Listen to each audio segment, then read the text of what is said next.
I was upset because I had left the group and thought it was a business matter. We were all grown men who could handle business, but they made it personal. I said, "Listen, man, all this going back and forth, either Jerry or I go." He looked me in the face and said, "I can't get rid of Jerry." When you left N.W.A., you had this very public rift with your former crew, N.W.A., like a blood feud.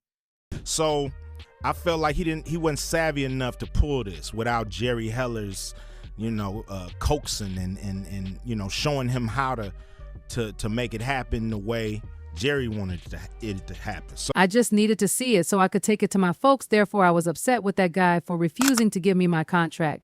The rapper and SL actor Ice Cube told Detroit's 107.5 over the weekend that he had no feelings about the death of Jerry Heller, who managed N.W.A. for 4 years. Ice Cube appears to be making fun of Dr. Dre again, and it sounds like Ice still believes Dre was involved in the end of N.W.A.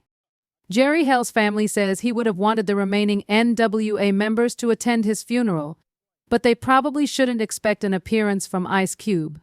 These rumors regarding Dre's involvement in the N.W.A. breakup have existed since the 1990s. As everyone knows, Ice Cube was one of the first to leave the group, and he didn't do so quietly. He blamed the group's manager, Jerry Heller, for not giving him his fair share of the profits, but Cube also hinted that Dre was aware of the shady money deals and continued to be loyal to Heller, which made Cube feel as though Dre wasn't working for him or the group. After Cube left, we saw Dre break away, joining forces with S.H. Knight to launch Death Row Records. Since Death Row turned out to be one of the biggest rivals to N.W.A.'s legacy, Dre's decision to leave and start a relationship with Suge was like putting gasoline on the fire. He produced and created some of the biggest hits for Death Row, such as Snoop Dogg's Doggy Style and his song The Chronic.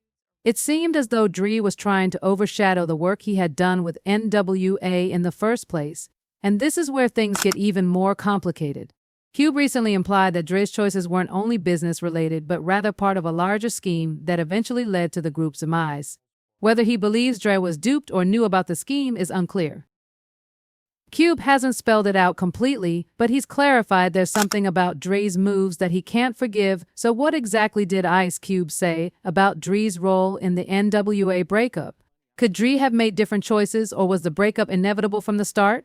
So let's get into it anyway. He had left, and basically he was like, "Yo, you can go out and be a flop like Arabian Prince." That was his exact quote, and I was like, damn, that isn't going to happen. Bro, the on again, off again. The feud between Ice Cube and Dre cut deep into the roots of N.W.A., and apparently it was a big reason why the group broke up in the first place. Now, a lot of people know N.W.A. for being groundbreaking, pushing boundaries, and giving a raw voice to the streets, but behind all that success was severe tension, and it sounds like Ice Cube still believes that Dre's decisions played a huge role in bringing it all crashing down. First off, Cube's main reason for initially leaving N.W.A. was all. Regarding the money, Cube had already begun to feel he was being taken advantage of in the late 1980s, particularly by their manager, Jerry Heller. He informed me that he had dismissed Jerry because the economics weren't working correctly, and that Jerry was just guiding Cube to see that he was composing most of the lyrics. Ice Cube was instrumental in N.W.A.'s ascent to prominence by significantly enhancing its uncompromising message and harsh image. However, Cube discovered he needed to get the money he believed was due when it came time for payday. What role does Dr. Dre play in this, then? Dre, the driving force behind N.W.A.'s innovative sound, was undoubtedly aware of what was happening. Jerry Heller, their manager, was skimming off the top, Cube said, leaving the group with crumbs. However, Dre remained mute rather than confront Heller. Dre's passivity told Cube a lot, whether out of loyalty, a fear of upsetting the status quo, or a desire to avoid confrontation. This was the final straw for Ice Cube. He decided to quit the organization because he felt deceived and underappreciated. His resignation was the first step in N.W.A.'s demise. Cracks appeared as they attempted to keep up their pace, and when Dre also decided to go, the group's foundation became much weaker. The situation drastically changed when Dre co-founded Death Row Records with the notorious Suge Knight. Death Row was a formidable force, not simply another record company. Combining Suge's, let's say, unorthodox business strategies with Dre's unmatched producing abilities, the two created a powerhouse. Together, they introduced iconic musicians like Tupac Shakur and Snoop Dogg, redefining West Coast rap. Death Row completely eclipsed N.W.A. and did not merely compete with them. This seemed like the ultimate betrayal to Cube. Not only did Dre move on, but he also appeared to overshadow the things they had created together. Not only were albums like Doggy Style and The Chronic popular, but they also changed the culture. Although there was no denying Dre's brilliance, his success at Death Row simply made him farther apart from his old N.W.A. teammates. The Eazy-E chapter follows, which introduces yet another level of intricacy. The situation was further complicated by money disagreements, conspiracy rumors, and Suge Knight's horrifying reputation. Dre's collaboration with Suge was a game-changer for the rap industry, not merely an economic decision. It brought Dre to unprecedented heights but left a legacy of strained bonds and unsolved animosities.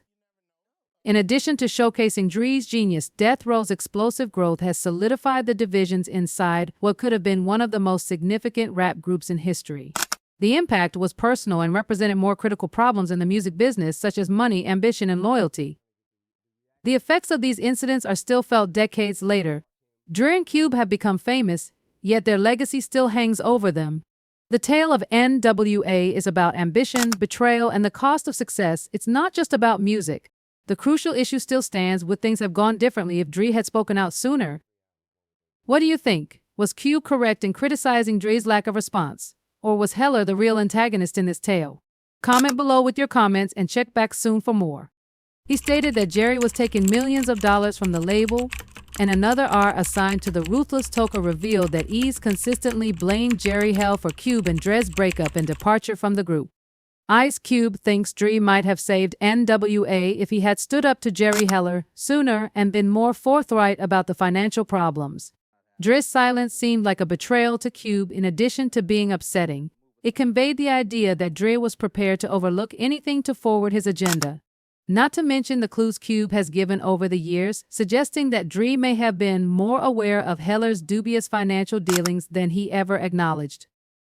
Cube's hypothesis, since they were still being paid perhaps not what they earned, but enough to keep them comfortable, Dre and the other group members, apart from him, were okay with how Heller handled things.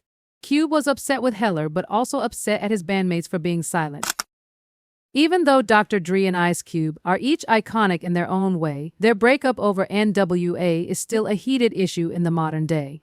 Why? Because it speaks to a bigger problem in hip-hop and the music business: the cost of silence, loyalty, and money.